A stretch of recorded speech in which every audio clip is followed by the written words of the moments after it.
நண்பர்கள் அனைவருக்கும் வணக்கம். இன்னைக்கு நம்ம அந்த வீடியோல ரேஷன் அட்டைதாரர்களுக்கு மிக முக்கிய புதிய அறிவிப்பு ஒன்று வெளியாகி இருக்கு. ஸோ அதை பத்தி தான் இப்போ நம்ம பார்க்க போறோம்.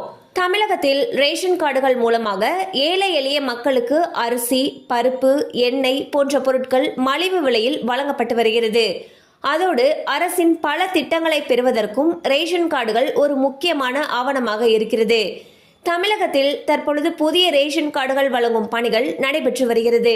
இந்நிலையில் ரேஷன் கார்டுதாரர்கள் தங்களுடைய கார்டு பயன்பாட்டில் உள்ளதா அல்லது நீக்கப்பட்டுள்ளதா என்பதை அப்டேட்டில் வைத்திருப்பது அவசியம். இதற்காக EKYC அப்டேட்டை முடிக்க வேண்டும். இதற்கு முதலில் செப்டம்பர் வரை கால அவகாசம் வழங்கப்பட்டிருந்த நிலையில் தற்பொழுது அக்டோபர் 31ஆம் தேதி வரை கால அவகாசமானது நீட்டிக்கப்பட்டுள்ளது. இந்த குறிப்பிட்ட நாளுக்குள் EKYC சரிபார்ப்பை முடிக்காவிட்டால் ரேஷன் கார்டுகள் செயலிழக்கக்கூடும்.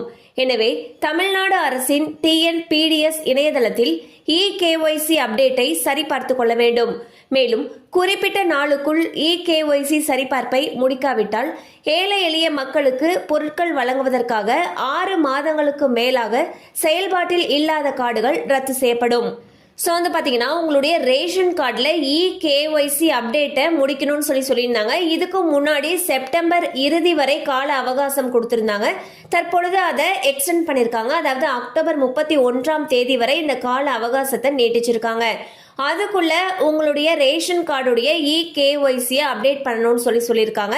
இதில் வந்து நீங்கள் ரேஷன் கார்டை கடந்த 6 மாதமாக பயன்படுத்தவே இல்லை அப்படிங்கிற பட்சத்தில் கார்டுகள் ரத்து செய்யப்படுறதுக்கு வாய்ப்புகள் இருக்கிறதாகவும் தகவல்கள் வெளியாகியுள்ளன. ஸோ உடனே உங்களுடைய ரேஷன் கார்டுடைய EKYC அப்டேட் பண்ணிருங்க.